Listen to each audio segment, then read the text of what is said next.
Başlamadan önce Lojitube kanalına abone olmayı unutmayın. Bugün gerçekten hem böyle biraz can sıkıcı hem de bir o kadar hayati bir konuyu masaya yatırıyoruz. Siyah kuğu teorisi. Finansla veya lojistikle ilgileniyorsanız bu kavram adeta bir pusula gibi. Çünkü en büyük krizler, en sarsıcı değişimler neredeyse hep o cümleyle başlar. Bunu kimse beklemiyordu. Size doğrudan bir soru sorayım. Hiç bir olay yaşandıktan sonra herkesin aslında olacağı belliydi dediği ama olaydan bir gün önce kimsenin aklının ucundan bile geçirmediği bir an yaşadınız mı?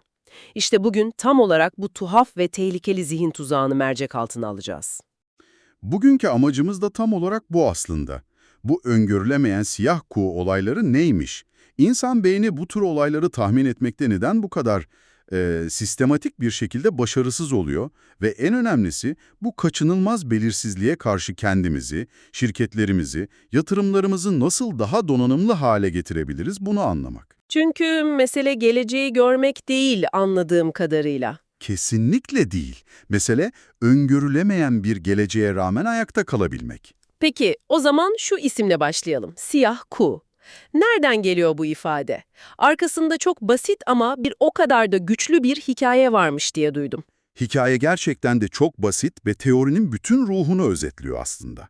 Yüzyıllar boyunca eski dünyada yani Avrupa'da yaşayan insanlar sadece ve sadece beyaz kuğular görmüşler. Milyonlarca gözlem yani. Milyonlarca ve istisnasız hepsi aynı sonucu vermiş, kuğular beyazdır.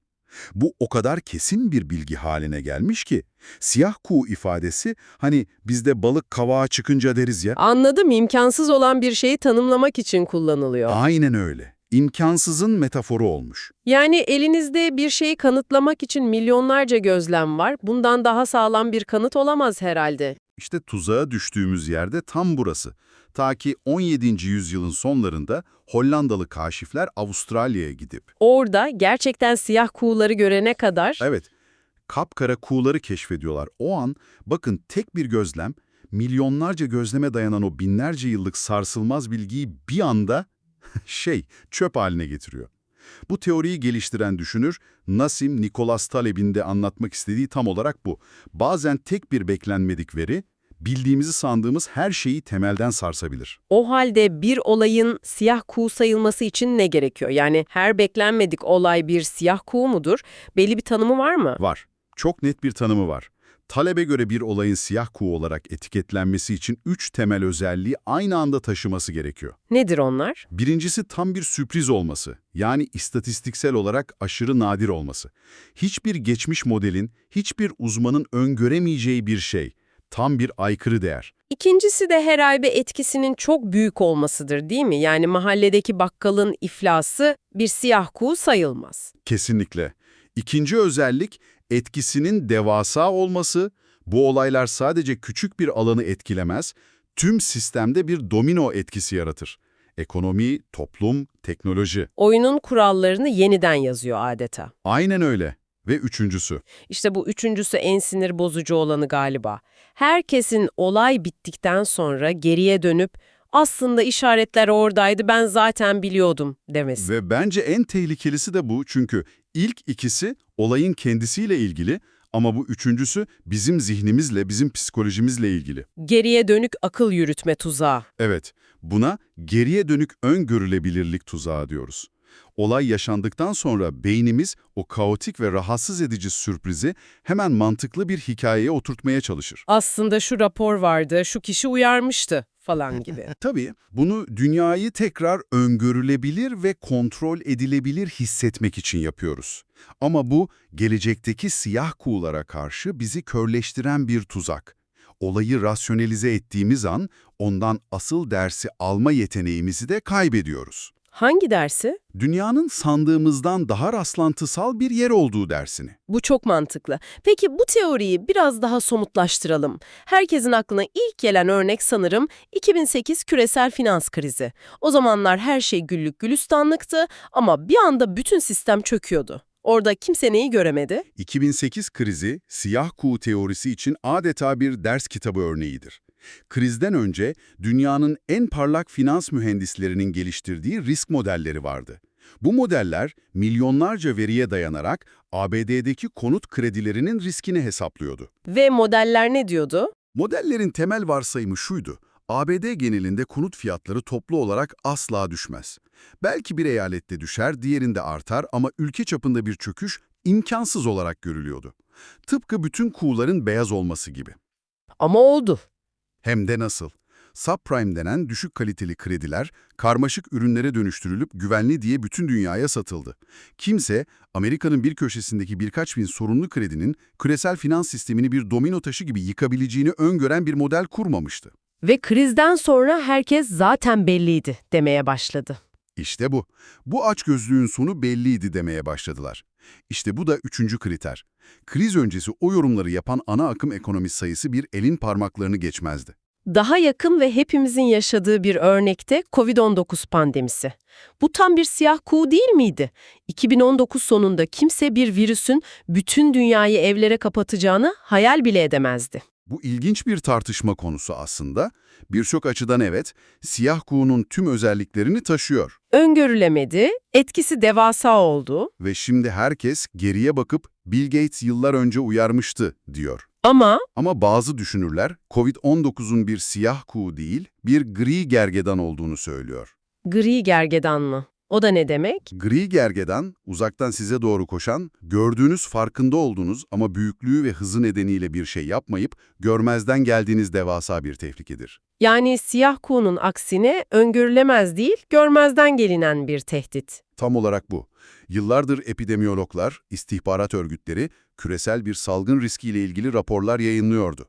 Tehlike oradaydı. Ama biz o gergedan üzerimize gelene kadar onu yok saymayı tercih ettik. Çok iyi bir ayrım. Peki konuyu doğrudan bizim dinleyici kitlemize, yani lojistik ve tedarikçileri alanına çekelim. Aklıma direkt o Süveyş kanalını tıkayan Ever Given gemisi geliyor. O olay bu teori açısından ne anlatıyor bize? Kesinlikle. Ever Given olayı modern küresel ekonominin ne kadar kırılgan olduğunun mükemmel bir fotoğrafıydı. Yıllardır lojistik dünyası verimlilik ve maliyet optimizasyonu üzerine kurulu. Tam zamanda üretim, yani just in time felsefesiyle şirketler stok maliyetlerini sıfırlamaya çalıştı. Her şey tıkır tıkır işleyen bir makine gibi tasarlandı.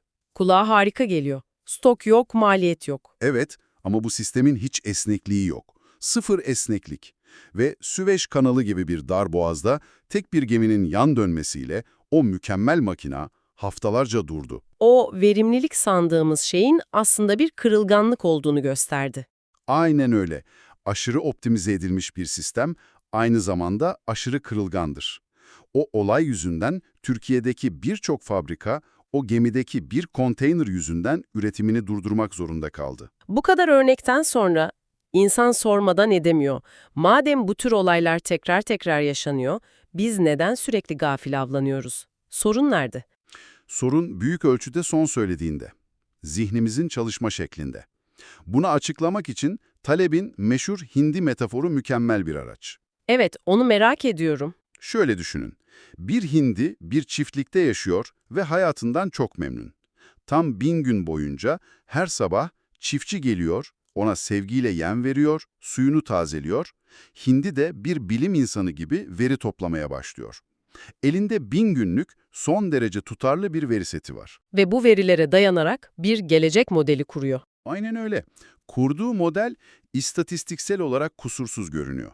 Her günün sonunda insan denen bu dost canlı varlığın bana yiyecek getirme olasılığı artıyor, hayatım her geçen gün daha da güvenli hale geliyor, Geleceğe dair sarsılmaz bir güven duyuyor. duyuyor. Ama 1001. gün şükran günüdür. Ve hindinin tüm modeli bir anda çöküyor. Bütün dünya görüşü, topladığı bütün veriler bir anda kanlı bir şekilde anlamsızlaşıyor. Bu metafor gerçekten insanın moralini bozuyor. Yani eğer bizim finansal modellerimiz, tedarik zinciri planlarımız bu hindininkine benziyorsa, kendimizi biraz çaresiz hissetmemiz gerekmez mi? Ne yapacağız? Oturup şükran gününü mü bekleyeceğiz? Bu, insanların teoriyi duyduğunda kapıldığı en yaygın ve en yanlış sonuç. Talebin mesajı bir kadercilik veya çaresizlik çağrısı değil. Tam tersi. Çözümü çok net ve aslında çok mantıklı. Nedir peki? Tahmin etmeye çalışmayı bırak. Dayanıklı olmaya odaklan. Yani enerjimizi bir sonraki krizin ne zaman geleceğini tahmin etmeye harcamak yerine, ki bu Hindi'nin yaptığı şeydi, Anladık. herhangi bir kriz geldiğinde ayakta kalabilecek, hatta bundan güçlenebilecek sistemler kurmaya harcamalıyız. Hatta Taleb bir adım daha ileri gidiyor ve anti kırılganlık diye yeni bir kavram ortaya atıyor. Bu sadece dayanıklı olmaktan, yani bir darbeyi hasarsız atlatmaktan daha farklı bir şey değil mi? Çok daha öte bir şey. Kırılganlığın tam zıttı. Şöyle düşünelim. Kırılgan bir porselen bardağı düşürürseniz ne olur? Kırılır, Dayanıklı, yani sağlam bir çelik bilyeyi düşürürseniz, seker, aynı kalır. peki anti kırılgan olan nedir? Anti kırılgan bir sistem, şoka, strese, kaosa maruz kaldığında sadece ayakta kalmaz, aynı zamanda bu durumdan fayda sağlar, öğrenir ve daha da güçlenerek çıkar. Buna gerçek hayattan bir örnek var mı? En iyi örnek insan vücudu. Mesela kemiklerimiz anti kırılgan bir yapıdadır. Onları stresten tamamen uzak tutarsanız, mesela aylarca yatakta kalırsanız zayıflarlar, erirler. Ama spor yaparsak güçlenirler. Aynen öyle. Koştukça, ağırlık kaldırdıkça daha da güçlenirler. Bağışıklık sistemimiz de öyledir. İşte talep, şirketlerin, ekonomilerin ve kişisel kariyerlerin de böyle olması gerektiğini söylüyor. Bu kulağa çok mantıklı geliyor. Peki bunu bir lojistik veya finans öğrencisi kendi alanına nasıl uyarlayabilir? Bu soyut fikirleri pratiğe nasıl dökebiliriz? Harika bir soru. Aslında bu iş dünyasında verimlilik ve optimizasyon gibi kutsal sayılan kavramlara bir meydan okumadır. Yani aşırı verimli olmak iyi bir şey değil mi? Aşırı kırılgandır. Bu da demek oluyor ki krizlere hazırlanmak için normal zamanlarda bilinçli olarak biraz verimsiz olmayı göze almalısınız. Buna yedeklilik diyoruz. Lojistik için bu ne anlama gelir? Lojistik öğrencileri için bu, tek bir tedarikçiye, tek bir ülkeye, tek bir limana ölümüne bağımlı kalmamak demektir. Mesela Türkiye'deki bir otomotiv şirketi, kritik bir mikroçipi sadece Tayvan'daki tek bir fabrikadan alıyorsa son derece kırılgandır. Orada yaşanacak bir deprem, bir kriz şirketi bitirebilir. Tam olarak öyle. Anti-kırılgan bir yaklaşım ise o çipi hem Tayvan'dan, hem Almanya'dan, hem de belki Malezya'dan tedarik etmektir. Evet, bu normal zamanlarda biraz daha maliyetli olabilir. Verimsiz görünebilir. Ama bir siyah kuğu vurduğunda bu verimsizlik sandığınız şey sizin hayatta kalma sigortanız olur. Kesinlikle. Rakipleriniz dururken siz devam edersiniz. Finans öğrencileri için peki anti kırılgan bir yatırım portföyü nasıl olur? Finansta da mantık aynı. Portföyünüzün %90'ını çok güvenli, düşük riskli varlıklara yatırdığınızı düşünün. Devlet tahvili, nakit gibi. Geriye kalan %10'luk küçük bir kısmıyla ise çok yüksek riskli, siyah kuğu olaylarından devasa kar sağlayabilecek yatırımlar yaparsınız. Barbell stratejisi deniyor buna sanırım. Evet, örneğin piyasa çöküşlerine karşı bir sigorta olan opsiyon satın alırsınız.